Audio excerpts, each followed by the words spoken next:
All right, music fans, welcome back. Harmless Dave here talking about real music in real time for real people, just like you right there and just like me right here. So, Journey did their first gig at the Aragon Ballroom in Chicago, and apparently it went off pretty well. There was a bit of confusion.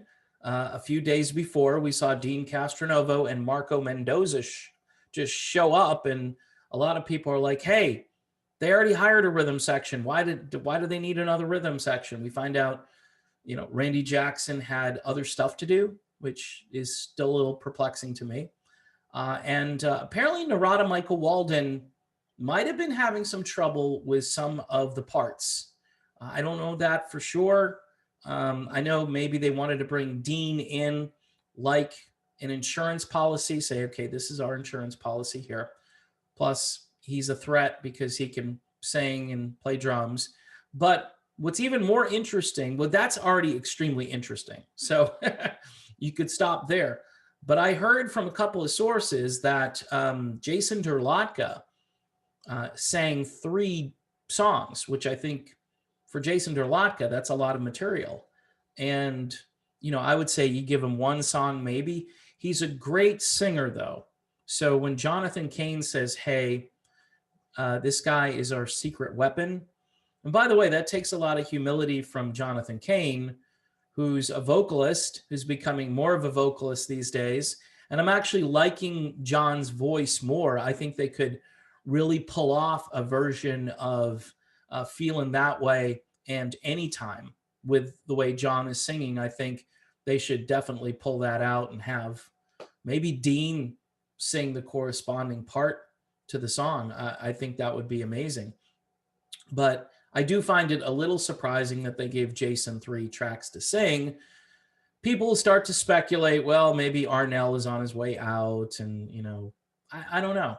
I don't know. He's still a great presence. He is the guy with the most energy on stage. And the younger fans, and there were a lot of younger fans in that crowd. I got a glimpse of the audience.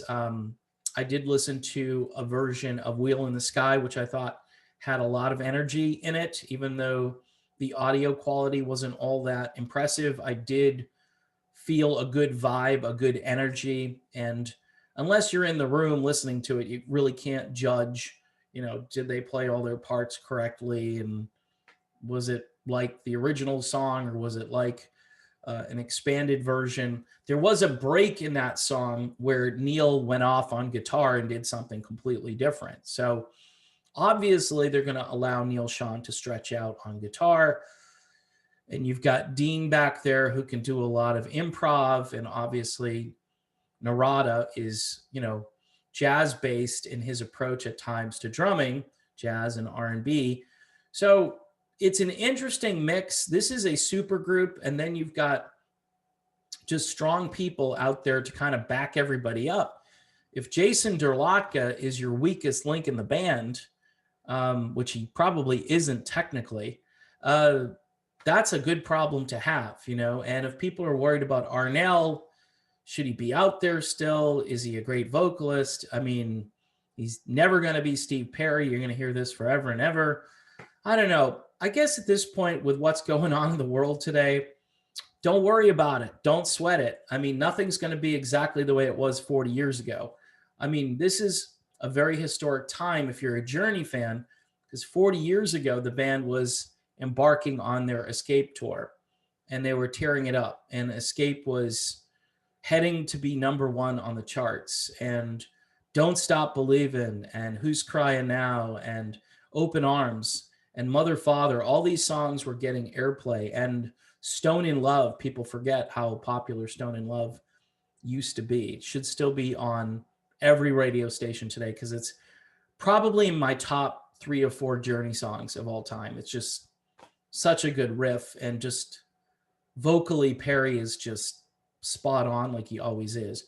Anyway, that's my review of the review of people who were there. And I think the most interesting part of this is they're giving Jason Derlatka more work to do, more than I expected. So that's kind of an interesting thing.